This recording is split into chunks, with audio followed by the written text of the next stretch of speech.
처음 들어갔을 때 그녀는 작은 소리를 내며 몸을 떨었습니다. 그녀 안은 너무도 따뜻했고 제 것을 부드럽게 감싸 안았죠. 저는 천천히, 아주 천천히 움직이기 시작했습니다. 58이라는 숫자. 어느 날 문득 제 나이 숫자를 소리내어 말해보다가 한숨이 절로 나왔습니다. 58. 젊지도 않고 그렇다고 완전히 늙은 것도 아닌 이 어정쩡한 나이에 저는 하루하루를 그저 견디고 있었습니다. 한때는 저도 꽤 잘 나갔습니다. 수입 자파 도매업을 하며 상가에 납품도 하고 직원도 몇 명 거느리고 아내와 함께 유럽 여행도 다녔던 시절이 있었죠. 그땐 저도 제 어깨가 꽤 든든하다 생각했었습니다. 남자답게 벌고 가족을 지킨다고. 그런데 세상은 그리 만만하지 않더군요. 경기 불황, 수입 규제, 거래처 부도 한꺼번에 몰려오는 쓰나미에 저는 그대로 휘청했고 결국 무릎 꿇었습니다.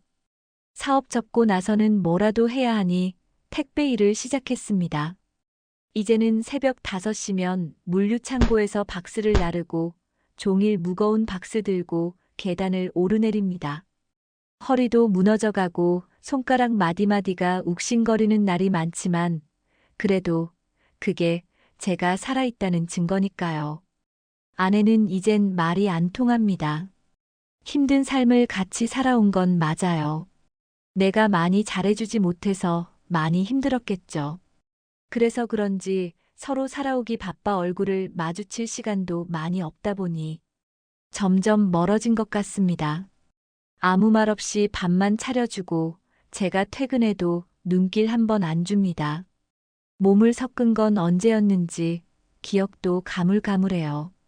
같은 침대를 쓰지만 우리는 이제 그저 공동 거주자일 뿐입니다. 어느 날 저녁 거실에서 혼자 소주 한 병 비우고 있을 때였습니다. 스마트폰에서 울리는 벨소리에 깜짝 놀라 확인해 보니 전에 같이 일했던 동생 명호였습니다. 형, 요즘 뭐 하고 지내요? 주말에 시간 돼? 피곤한 몸에 억지로 웃음 지으며 대답했죠. 뭐, 그냥 일하지. 왜? 우리 전에 같이 일하던 애들 몇 명 모이기로 했어요. 얼굴도 좀 보자. 그냥 술만 마시면 재미없잖아요. 노래방 하나 괜찮은데 잡았어. 노래방. 뭐하러 거길 가? 아유, 형님 요즘 그런데 안 가봤지? 도우미 부르면 싹 다 달라붙는다니까? 뭐, 돈 좀 쓰면 2차까지 다 알아서 가. 애들 다 요즘 그렇게 푼다니까? 처음엔 웃어넘겼습니다. 그런 곳은 저랑 상관없다. 아내도 있고 나이도 있는데 하지만 이상하게 통화를 끊고 나서 마음이 복잡해지더군요. 그냥 외로웠어요. 적적했고요. 밥 먹을 때도 퇴근하고 집에 들어올 때도 심지어 씻고 거울을 볼 때도 그저 투명인간처럼 느껴졌습니다. 제가 없는 듯한 집, 아무도 저를 바라보지 않는 시간들. 가끔은 정말 아무 말 없이 껴안아줄 사람 하나만 있어도 그렇게는 안 살 것 같단 생각도 들었습니다. 토요일 저녁 결국 명호에게 전화를 걸었습니다. 어디로 가면 되냐? 그날 저녁 오랜만에 셔츠를 꺼내 다림질을 했습니다. 이런 거 안 입은 지 꽤 됐는데 거울 속 제 모습이 낯설었습니다. 얼굴엔 주름이 자글하고 눈 밑은 퀭했으며 머리숱은 확연히 줄어 있었죠. 그래도 향수 한 방울 톡 손목에 살짝 뿌리고는 혼잣말을 했습니다. 뭐, 그냥 간단하게 얼굴만 보고 오는 거야. 차를 몰고 도착한 곳은 강서쪽의 한 노래방이었습니다. 겉보기엔 평범했지만 안으로 들어가니 분위기가 확 달랐습니다. 조명은 어둡고 방음된 복도에서는 묘하게 낮은 웃음소리와 음악이 흘러나왔죠. 명호와 친구들 모두 저보다 한두 살 어렸지만 예전 같지 않은 배가 나온 배 나온 중년들이었죠. 하지만 그들의 얼굴엔 묘한 설렘과 기대감이 번져 있었습니다. 형님, 드디어 오셨네. 오늘 분위기 쫙 올려드릴게요. 도우미도 곧 와요. 요즘은 진짜 기가 막힌 애들 많아요. 술자리가 시작됐고 위스키 병이 하나 둘 비워질 무렵 방문이 조용히 열리며 먼저 한 여자가 들어왔습니다. 화사한 색감의 미니 원피스에 무릎까지 오는 망사 스타킹, 하이힐에서부터 묘한 기세가 느껴졌죠. 두 번째 여자, 세 번째 여자, 그리고 마지막으로 문틈에서 얼굴을 살짝 내민 그 여자. 그 순간 제 숨이 턱 막히는 듯 했어요. 은지, 입 밖으로 튀어나올 뻔한 이름을 간신히 삼켰습니다. 마른 침을 꿀꺽 삼키는 순간 심장이 쿵 내려앉았고 제 몸은 얼어붙었습니다. 눈이 마주쳤습니다. 그리고 확실히 알았어요. 그 여자는 내 아내의 여동생, 그러니까 처제였습니다. 옛날에는 생기 넘치는 대학생이었죠. 명랑하고 웃음 많고 애교 많던 그 아이. 제가 사업 잘할 때 집에 놀러 오면 형부 돈 좀 줘요. 하고 팔짱을 끼며 놀던 그 모습이 순간 스쳐 지나갔습니다. 사업이 힘들어지고 나서 못 봤었는데 지금 제 눈앞에 있는 여자는 완전히 달라져 있었습니다. 짙은 스모키 화장에 도톰하게 그려진 입술, 그 위엔 반짝이는 립글로스가 살짝 번져 있었고 브라우스는 깊게 파여 살짝 숙이기만 해도 가슴골이 드러났습니다. 허리에 딱 달라붙은 가죽 스커트, 하이힐에 의존하듯 섹시하게 걷는 그 모습. 그녀도 저를 알아본 게 분명했습니다. 딱 멈칫했고 눈동자가 잠시 흔들렸습니다. 하지만 곧 아무 일 없다는 듯 미소를 지었습니다. 안녕하세요. 오늘 같이 즐겁게 놀아봐요. 그 목소리. 전혀 달라진 어조였지만 속에 숨겨진 무언가가 느껴졌습니다. 어색한 숨을 들이마신 저는 자리에서 어떻게든 평정을 유지하려 애썼습니다. 오늘 애들 상태 좋은데? 명호가 제 옆구리를 쿡 찔렀고 다른 친구들도 슬슬 짝을 맞추려는 분위기였습니다. 형님 옆엔 제일 센 애 붙여야지.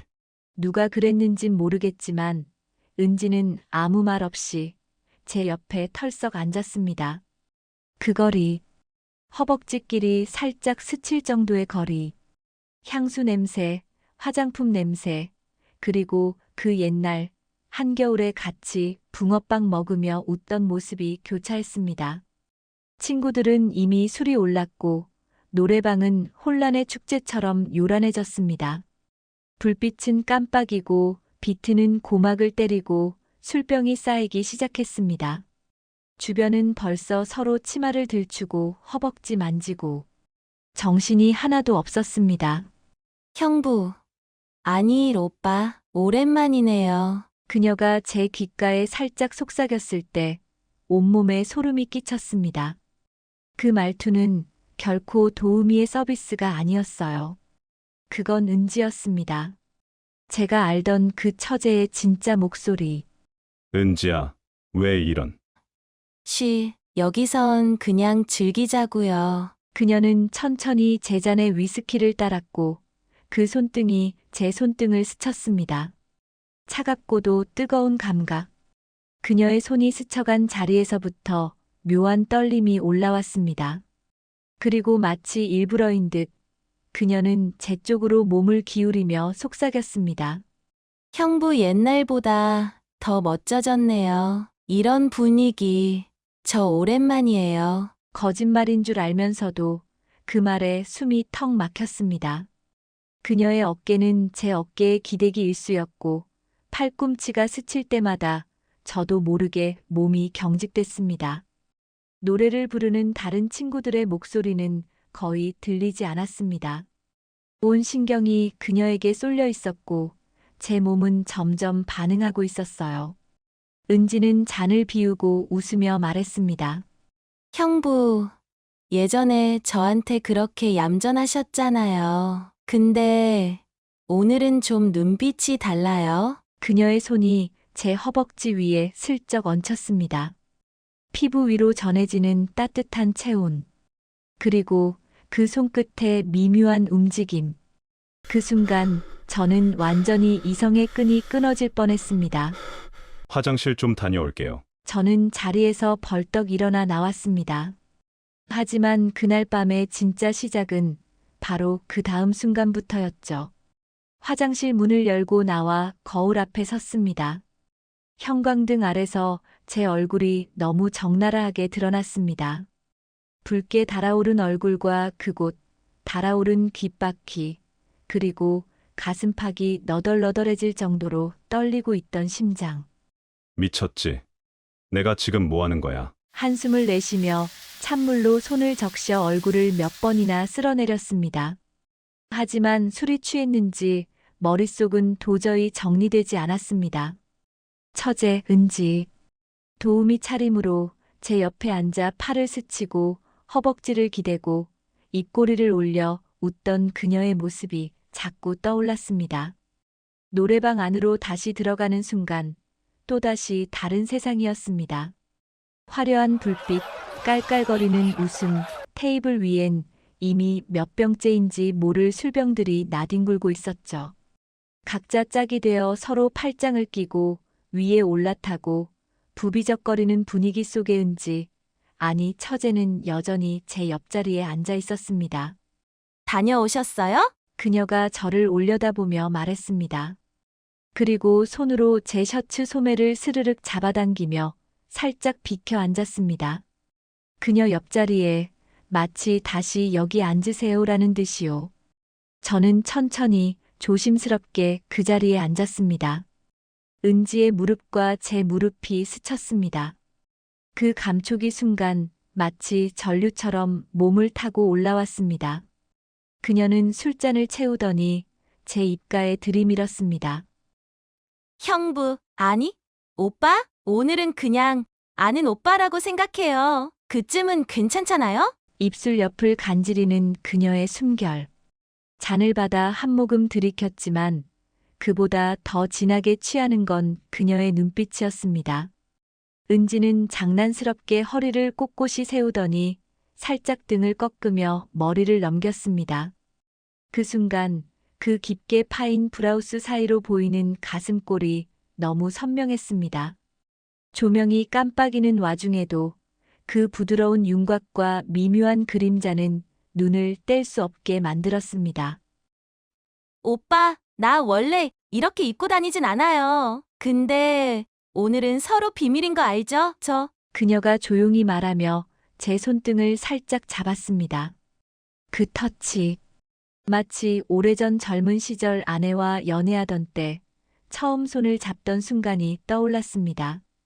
그 시절 아내도 이렇게 웃으며 제 손을 감싸쥐었죠.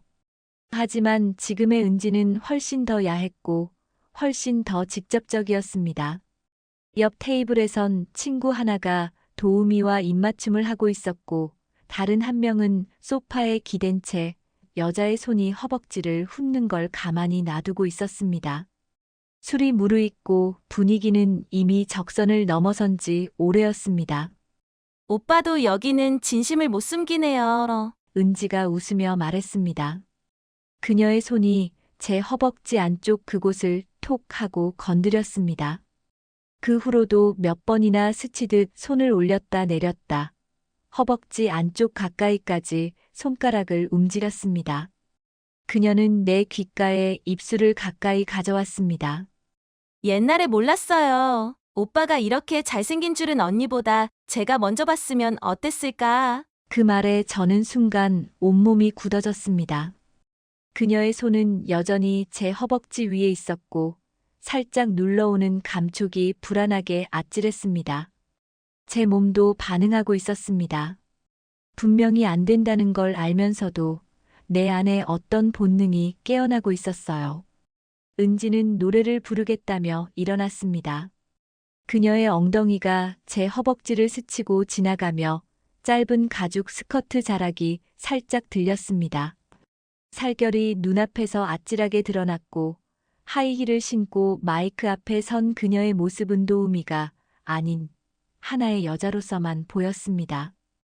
그녀는 눈을 감고 노래를 부르기 시작했습니다. 느릿한 발라드였지만 몸짓은 묘하게 유혹적이었고 곡의 후렴구에선 몸을 살짝 틀며 허리를 꺾었고 가슴이 살짝 튕기듯 들썩이며 조명 아래서 윤기를 머금었습니다. 제 숨이 거칠어졌습니다. 그녀가 도움이라서가 아니라 은지이기 때문에. 내가 젊었을 때 웃으며 어깨를 토닥이던 그 아이, 그 애가 지금 어엿한 여자가 되어서 이 노래방에서 나를 보고 노래를 부르고 있었습니다. 그리고 노래가 끝난 직후 은지는 다시 자리로 와서는 조용히 제 귀에 속삭였습니다. 오빠, 나 화장실 좀 다녀올게요. 혹시 같이 갈래요? 그녀의 눈은 반쯤 감겨 있었고 입꼬리는 묘하게 올라가 있었습니다. 그 말은 분명히 단순한 장난이 아니었습니다. 제 심장이 요동쳤습니다.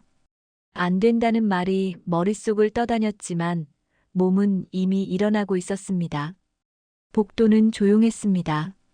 노래방 문을 열고 나와 비틀거리듯 걸음을 옮기던 순간이었죠. 술기운에 머리는 둔해지고 심장은 아직도 은지의 손길을 기억하고 있던 그때 저쪽에서 천천히 걸어오는 발소리가 들렸습니다. 하이힐의 똑똑거림, 짧은 스커트 자락이 출렁이며 다가오는 그 실루엣. 은지였습니다. 저와 눈이 마주친 그녀는 고개를 약간 숙였다가 천천히 고개를 들었습니다. 오빠, 처음부터 저인 줄 알았죠? 설마 모른 척 하실 줄은 몰랐네요. 그 말에 가슴이 덜컥 내려앉았습니다. 장난기 하나 없는 목소리, 어두운 복도 조명 아래 그녀의 눈빛엔 담담함과 흔들림이 공존하고 있었습니다. 무슨 말을 해야 할지 몰랐습니다. 그저 입을 뗐다가 다시 다물고 시선을 떨구었습니다. 하지만 그녀는 한 걸음 더 가까이 다가왔습니다. 오빠가 이런 곳에 올 줄은 진짜 몰랐어요. 원래 그런 사람 아니었잖아요. 말끝이 살짝 떨렸습니다. 저도 억지로 입을 열었죠. 나도 내가 여기 오게 될 줄은 몰랐다. 은지는 잠시 웃듯 입꼬리를 올렸습니다. 그러곤 조용히 벽에 기대더니 아주 낮은 목소리로 말했습니다. 형부, 나 엄청 꼴리게 본 거 맞죠? 그녀의 말에 도망치듯 시선을 피했지만 발길은 움직이지 않았습니다. 은지야, 너 이런 일 왜 해? 왜냐고요? 그녀는 벽에서 등을 떼며 제 앞에 섰습니다. 눈동자는 또렷했고 숨결은 가까웠습니다. 결혼하고 나서 남편이란 사람 처음엔 괜찮았어요. 근데 1년도 안 돼서 변하더라고요. 손 한 번 안 잡고, 눈도 안 마주치고, 집에도 안 들어오고, 생활비는 늘 빠듯했고, 얼마나 힘들었는데요. 형부는 잘 살고 있을 때였지만요. 숨이 막혔습니다. 그녀의 고백은 고스란히 제 죄책감이 되어 가슴에 꽂혔습니다. 그러다 이혼했어요. 한 1년 전쯤 서류만 찍고 끝. 알고 보니 그 사람은 바람피고 있었어서 다른 여자랑 바로 살림 차렸고 난 생활비도 없었어요. 친구가 먼저 권했어요. 도우미 1, 돈은 좀 벌리니까. 근데 그녀는 고개를 들었습니다. 형부가 오늘 여길 들어오는 거 보고 진짜 깜짝 놀랐어요. 근데 또 한편으로는 반갑더라고요. 그녀는 조심스럽게 제 손을 잡았습니다.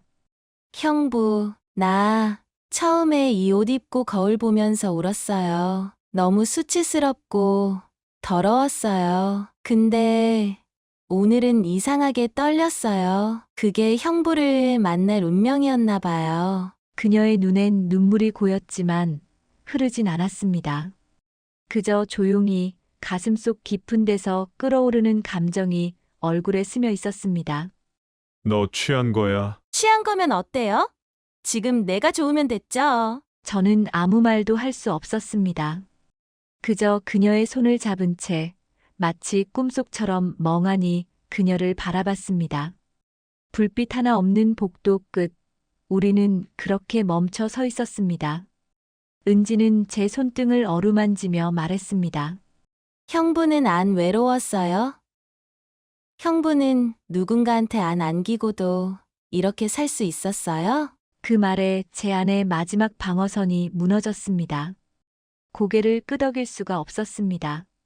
나도 외로웠다. 집에 들어가도 말 없고, 같이 밥 먹는 일도 없고, 손도 안 잡고, 웃지도 않고, 그런 날이 너무 오래였어. 그녀는 천천히 고개를 끄덕였습니다. 나 형부 옆에 있으니까 편했어요. 처음엔 그냥 반가워서 손만 잡고 싶었는데 지금은 형부한테 안기고 싶어요. 진짜로 오늘은 형부 아니잖아요. 오빠잖아요. 그 순간 무언가 머릿속에서 끊어지는 느낌이 들었습니다. 자율리, 책임감, 도덕 그 모든 것보다도 앞섰던 건 단지 인간적인 성적 갈망이었습니다. 따라와. 정신 차리니 모텔 2층 복도를 걷고 있었습니다. 저희는 말도 없이 걸었습니다. 아무 말도 안 했습니다. 그저 조용히 그녀의 뒤를 따라 걷는데 그 짧은 치마자락 밑으로 드러나는 허벅지 곡선이 자꾸 눈에 밟혔습니다. 그 곡선이 이상하게 저를 끌어당겼습니다. 죄책감이고 뭐고 그 순간엔 그냥 사람으로서, 남자로서 숨이 막힐 만큼 말이죠. 방에 들어서니까 문 닫히는 소리가 유난히 크게 들리더군요. 그녀는 하이힐을 벗고 천천히 침대 끝에 앉더니 숨을 한 번 길게 내쉬었습니다.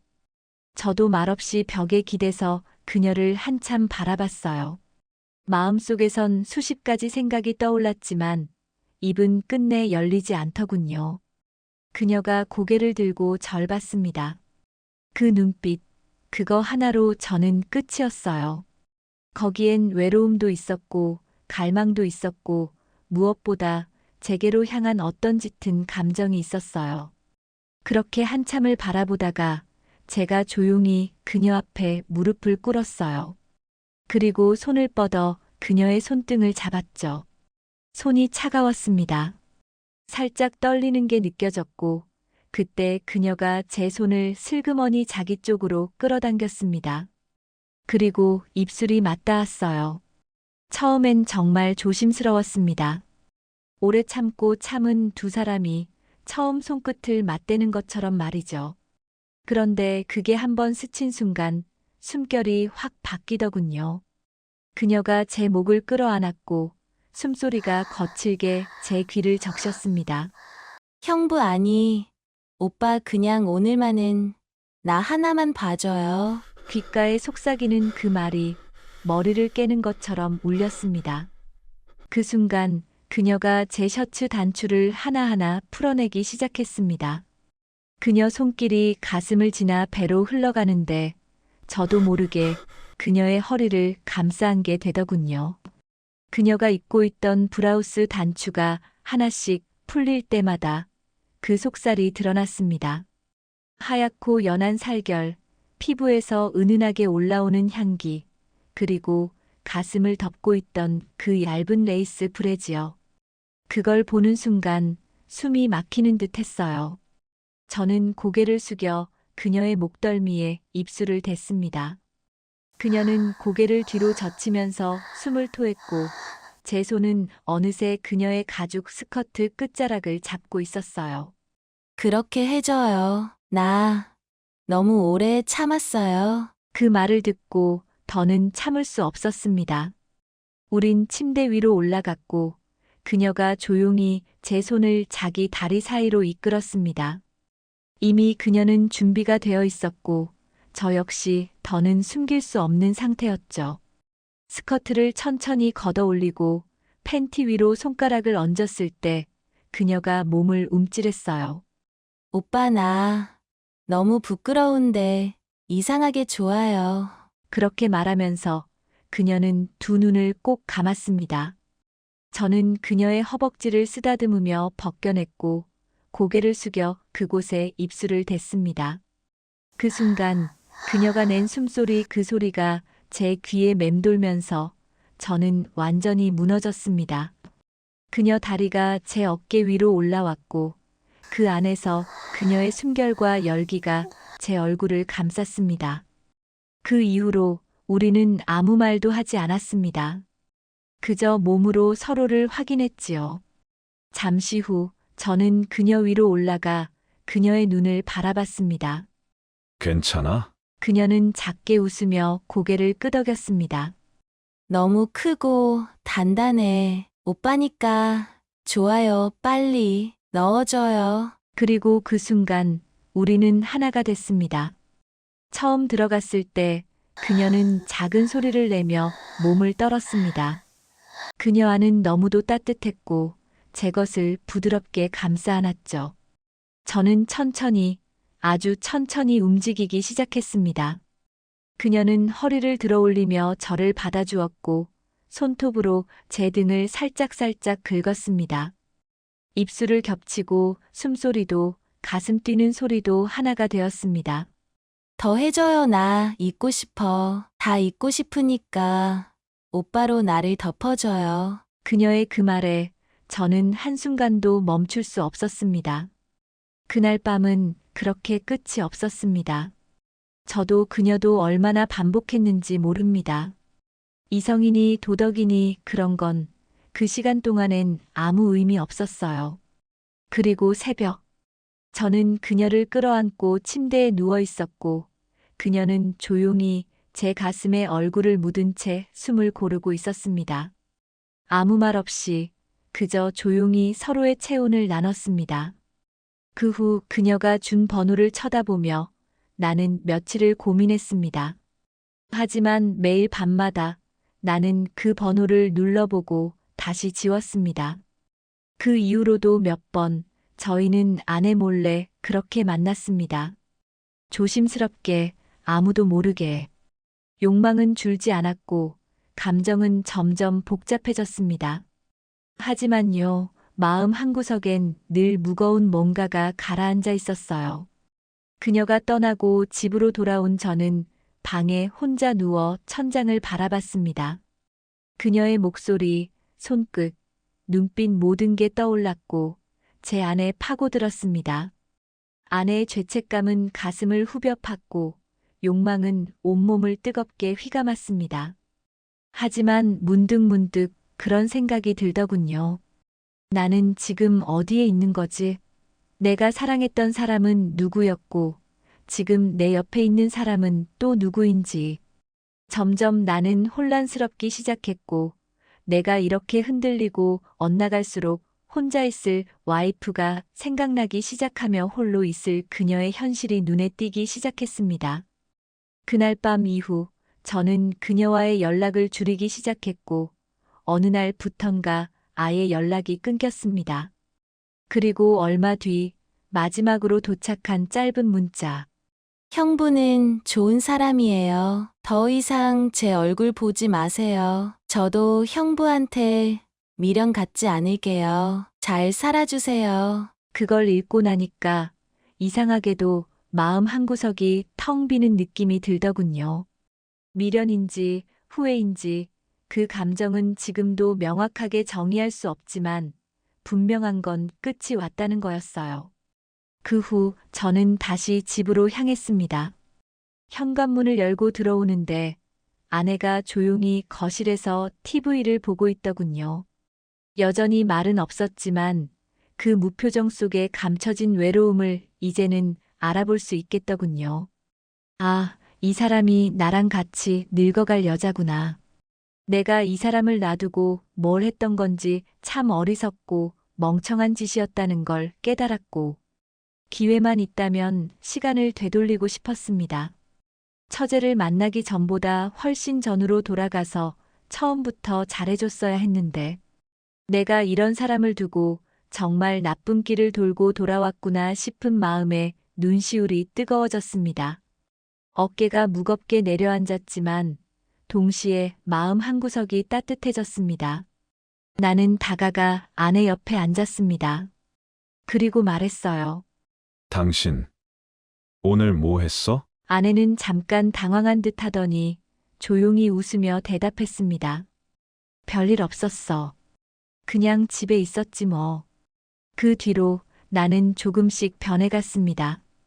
퇴근하고 집에 들어오면 먼저 말을 걸었고, 주말엔 함께 마트에 다녀오고, 어떤 하루를 보냈는지, 어떤 기분으로 하루를 보냈는지 물어보고, 틈날 때마다 연락하고, 시간이 날 때마다 함께 가까운 곳이라도 여행을 가려 했습니다. 그러면서 예전엔 몰랐던 아내의 표정을 읽으려고 노력했습니다. 처음엔 이런 행동들이 어색했죠. 하지만 이상하게도 시간이 지나면서 점점 익숙해지더군요. 그녀와의 만남이 제게 가르쳐 준 건 내가 얼마나 외로웠는가, 내가 이 사람을 얼마나 사랑하는가, 내가 이 사람을 얼마나 외롭게 방치했는가, 그리고 그 외로움이 아내에게 얼마나 큰 힘듦이었는지에 대한 사실이었습니다. 아내는 여전히 조용한 사람이었고, 여전히 말을 많이 하지 않았습니다. 하지만 어느 날 밤 내가 먼저 손을 내밀었을 때 아내가 조심스럽게 제 손을 잡더군요. 그 따뜻한 감촉에 왈칵 눈물이 날 뻔했습니다. 그녀는 내게 말하거나 화내지 않았지만 어쩌면 어느 정도 알았을지도 모릅니다. 그리고 그런 제게 기회를 준 게 아닐까, 조용히 묻어두고 넘어갈 기회를. 지금이라도 저는 다시 가정에 충실하려 했습니다. 이제는 아내와 손을 잡고 동네 산책도 하고 명절이면 손수장도 봅니다. 여전히 완벽한 부부는 아니지만 그 속에서 작은 온기를 느낍니다. 그리고 그녀, 은지. 가끔 비 오는 날이면 문득 생각이 납니다. 그날의 모텔, 그녀의 마지막 눈빛, 그녀의 체온. 그건 이제 제 마음속에만 있는 잠깐의 불꽃 같은 이야기입니다. 이제는 그 불꽃을 꺼낸다고 죄책감에 휘둘리진 않지만 그 덕분에 제가 무얼 지켜야 하는지를 다시 깨달았기에 고맙기도 합니다. 그녀는 제게서 떠났지만 그 기억은 남아있겠죠. 하지만 그것도 언젠간 희미해질 겁니다. 그리움이 아니니까요. 지금은 그저 제 아내 옆에서 아내와 함께 살아가고 싶습니다. 그게 지금의 제 선택입니다. 그리고 아마도 제일 늦었지만 맞는 길이었을 겁니다. 그녀의 체온은 은지와는 또 다른 의미였습니다.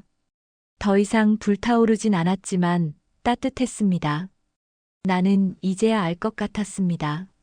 사랑이란 불꽃이 아니라 온기라는 걸. 여러분, 어리석게 살아보고 나쁜 길을 돌아와 보니 알겠습니다. 불꽃처럼 순식간에 타오르고 순식간에 꺼지는 건 사랑이 아니라는 걸요. 따뜻하면서 미지근한 그 느낌이 살다 보니 익숙해서 못 느끼는 것입니다. 그 온기가 사라졌을 때야 느낄 수 있어요. 그것이 사랑이라는 걸, 그 사랑이 없다면 불꽃으로는 살아갈 수 없다는 것을요. 저는 정말 운이 좋았습니다. 오늘 사연은 어떠셨나요? 재미있으셨나요? 오늘 이 이야기가 여러분 마음에 작은 파문처럼 번졌기를 바랍니다. 혹시 이 시간 동안 떠올린 생각이나 느낀 감정이 있다면 댓글로 조심스럽게 들려주세요. 여러분의 한마디가 또 다른 누군가에게 큰 위로가 될지도 모릅니다. 이 따뜻한 이야기들이 더 많은 이들의 가슴에 닿을 수 있도록 좋아요와 구독으로 함께 힘을 모아주시면 감사하겠습니다. 여러분의 삶이 매일 조금 더 평온해지고 조금 더 따뜻해지길 진심으로 바라며 다음 시간에도 여러분의 이야기 그리고 마음의 울림에 귀 기울이겠습니다. 고맙습니다.